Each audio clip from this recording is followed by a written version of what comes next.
Je sais que t'aimes pas trop parler de ça, mais déjà, est-ce que toi tu suis des youtubeurs? Est-ce que toi tu suis beaucoup de youtubeurs? Est-ce que t'es un consommateur? T'es un youtubeur, mais est-ce que t'es un consommateur de YouTube?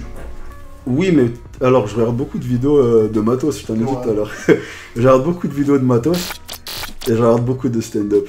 De stand-up? Ouais, mais du stand-up américain. Tu vois qui? Je regarde beaucoup Kevin Hart, je regarde beaucoup Doug Stanhope, c'est un autre que j'aime bien, Bill Burr, j'aime bien.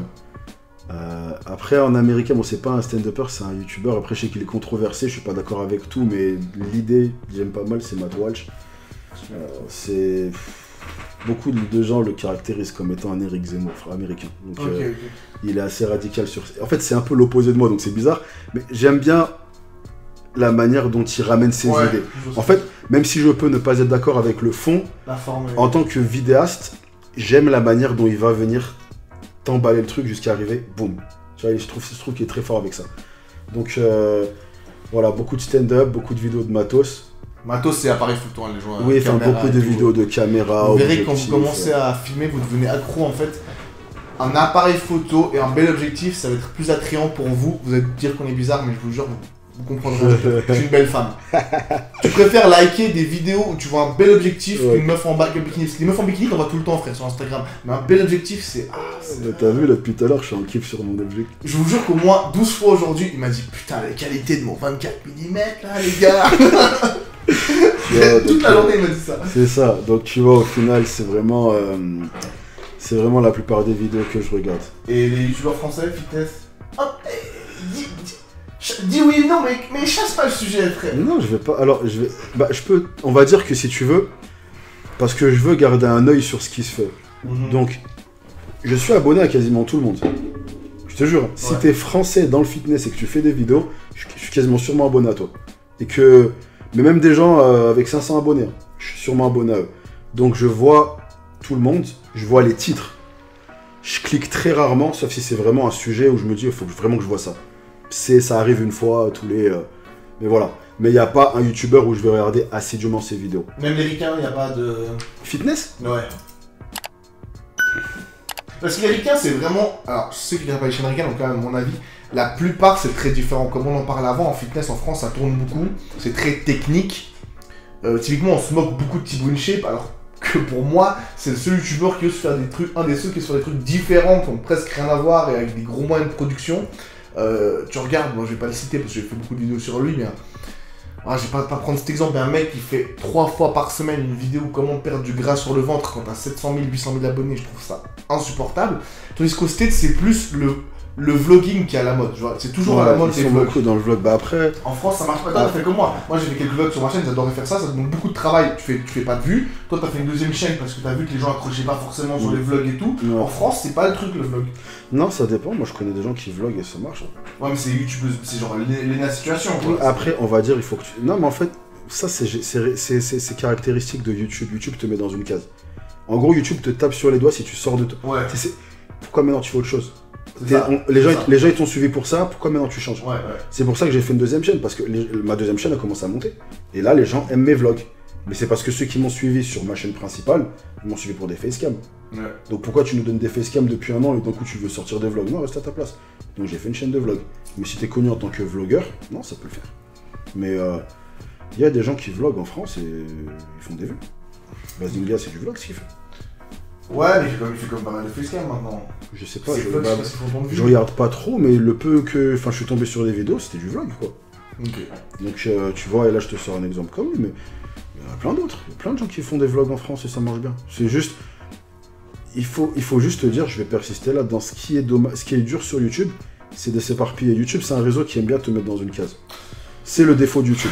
Dire que demain, je voulais tourner une vidéo avec lui qui avait absolument rien à voir avec le fitness, mais moi il est en train de me dégoûter de Après, tout dépend, mais ça veut pas dire fais-le pas. Ouais. Ça veut dire, si tu kiffes ça, eh ben, il faudra que tu fasses beaucoup ça pendant un moment, parce qu'après, t'as des gens qui changent de créneau, et ils vont le garder 1 an ou 2, et après ils changent. Tu prends des mecs du genre Kali Muscle. Ouais. Il était dans son truc muscu, après il est parti dans ce truc où il mange des McDo, des Burger King, maintenant il fait ses voitures, tu vois, il trouve un truc qui marche et il reste dessus pendant 1 an ou 2. Ok, ça perd du souffle, il passe sur autre chose. Ouais, mais lui, c'est un mec qui suit pour le personnage plus que pour le groupe. Oui, c'est ça. Bah, de toute façon, YouTube, on te suivra pour ton personnage. Ouais. Et du coup, dernière question un peu pour ce qui est business et tout.